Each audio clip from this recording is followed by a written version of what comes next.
Hey guys, Matthew here. In this video, I want to talk to you about some modeling practices that you should be aware of when dealing with importing and exporting from one software to another. So seeing we're showing you Unreal Tournament Engine, this is inevitable, but you should always be doing this. So it doesn't matter if you're using Rhino or Maya or 3ds Max or anything. These practices are fundamental. So although you might not be comfortable with the interface if you're kind of coming at this from a Maya perspective, the ideas behind it are kind of infallible. So I'm going to make a mesh box, and I'm going to make it, as we all know, 10 by 10 by 10, and look at that mesh box. And all I'm going to do is I'm going to export it as something called an OBJ. And I'm going to call it box 1. Okay, so it's the first box I've made. And I've unticked this map Rhino Z to OBJY box because it'll be a little bit confusing when we get into a further part in the video if I don't. So I'm going to press OK. And then I'm going to just copy the box, paste the box, and then move it 10 units across. And I'm going to export that as box 2. Now I'm going to take that box, I'm going to copy and paste it, and I'm going to move it somewhere further away. I'm going to export you as box 3, and then to really drive our point home, I'm going to copy and paste it again, move out a lot so I can't see anything, and then move the box to some random place at the edge of the universe, and I'm going to export that as box 4. Now, importantly here, I've got my 4 boxes, and I'm going to just open them up. You'll notice that the kilobyte size changes, which you might think is a bit weird at first, but we'll uncover why that is in a second. So first off, box 1 is at the origin and is 100 units long. Perfect. Box 2 is at 100 and then it's 100 units long. So it actually is exported 100 units away from the origin. Box 3, well, I don't know where box 3 is, but box 3 is a box, and I'm assuming it's the right size. And box 4 is so far away from the origin that it actually begins to render weird and not look normal. And ooh, what's wrong with that? Look at that pixelated shadow. So the further you get away from the origin, weirder things happen.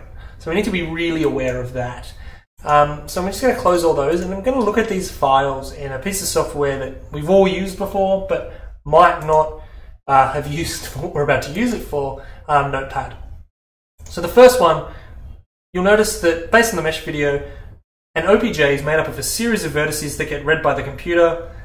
Don't worry about those second letters, and then eventually a bunch of faces. So this face goes from 229 to 230 to 241 to 240. So scrolling back up, you'll notice that all the vertices are kind of these nice small numbers, right? Now if I go to the next one and I open with Notepad as well, you'll notice that they're all the same, except, I'm scrolling all the way back up, except that, oh god, okay, sorry about that. Scrolling all the way back up, except that these guys have a leading 1 because we moved it 10 units across in the X direction, so the X is 1 unit bigger. And going back to our file here, if we go to box 3, if we click on box 3, there we go, and open with Notepad, you'll notice that these numbers are bigger. And then if we go to box 4, which was at the edge of the universe, these numbers are absolutely massive. So the point here, and with saying that, I'm going to make a pun and make a point at the location 0, so I can select it and zoom back into that, is that it's best to always export your geometry with some relationship to the origin. You don't want to be exporting boxes that are randomly positioned somewhere in 3D space that we have no idea where they are. Like, I don't even know where that last mesh box is in the file now. So you always want to be exporting things from the origin. The second thing that you want to be aware of is that there might be some problems with scale moving from one software to another software. That something might be too big or too small. That is to do with a series of kind of conventions based on each software. Now, the general rule for solving this is that it'll always be out by a factor of 10. So if I use the scale command, I know that my building, if it's small, I should try and scale it up by 10. And if it's still too small, scale it up by 10 again, so on and so forth.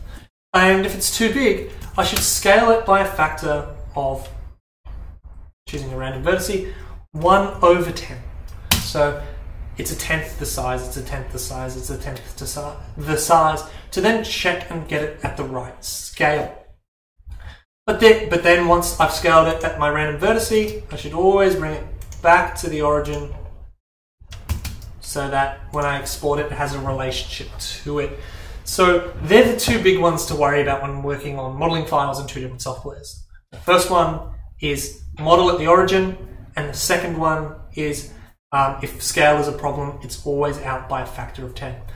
That's it for this video, and I'll see you in the next one.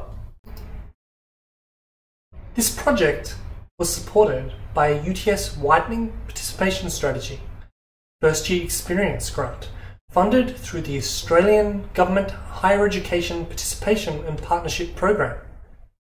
The videos were produced by Matthew Austin and Adrian Taylor.